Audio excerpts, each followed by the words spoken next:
All right, so here's another homework problem that I want to demo. We see that you are making your own mix of concrete to patch a set of stairs. In order to have the proper mix, you need to mix 1 part of Portland cement with 2 parts of sand and 3 parts of gravel. Part A, how many total parts are in one batch of concrete? And part B, you make a mix with 4 parts of sand. How many total parts of cement, sand, and gravel are in your mix? So let's take a look at this problem then. We're given that to make the proper mix of concrete, we need 1 part of cement, 2 parts of sand, and 3 parts of gravel. So this is cement, this is sand, and this is gravel. Now, the first part of the question was very simply, how many total parts are in one batch of concrete? Now, we can figure that out very easily just by adding all these up. We see there's 1 part of cement, 2 parts of sand, and 3 parts of gravel. So we have a total of 6 parts. 1 plus 2 plus 3, right? Now, the second part of the question is a little bit trickier. It says you make a mix with 4 parts of sand. How many total parts of cement, sand, and gravel are in our mix? So I'm going to solve a little more than what the problem is actually asking for. But in our mix with 4 parts of sand, what we have is, well, we're not entirely sure how many parts of cement there are, but we know we have 4 parts of sand,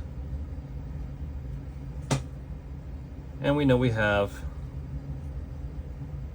we don't know, but we know we have, let's call it G, parts of gravel.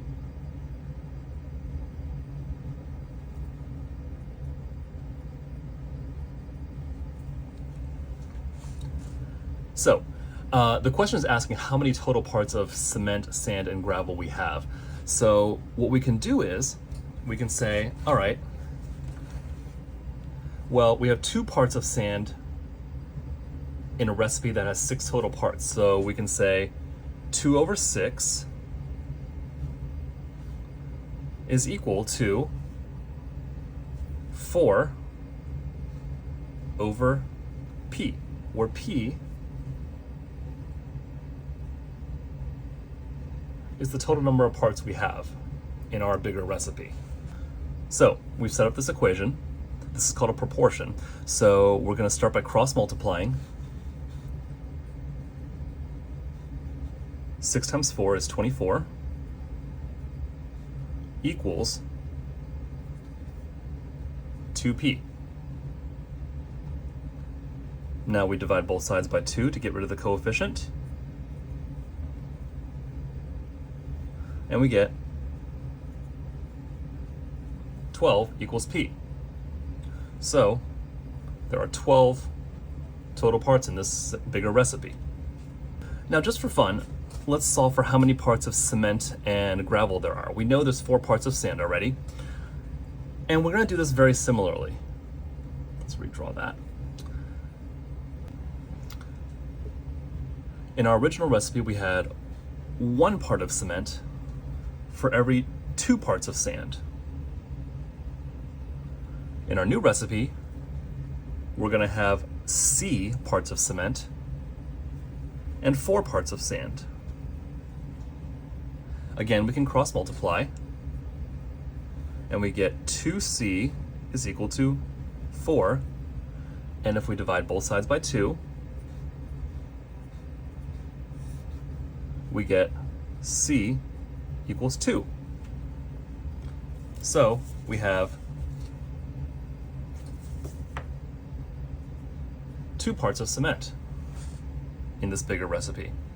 Finally, let's find how much gravel we have. So we're going to set up a similar proportion. Our original recipe, we had 3 parts of gravel for 2 parts of sand. In our new recipe, we have G parts of gravel for 4 parts of sand. So gravel over sand is equal to gravel over sand. We cross multiply again, and we get 2g equal 3 times 4, which is 12. Again, we divide by 2, both sides, and we get that g is equal to 12 over 2, which is 6. So we have 6 parts of gravel. Hope that helps. We'll see you in the next one.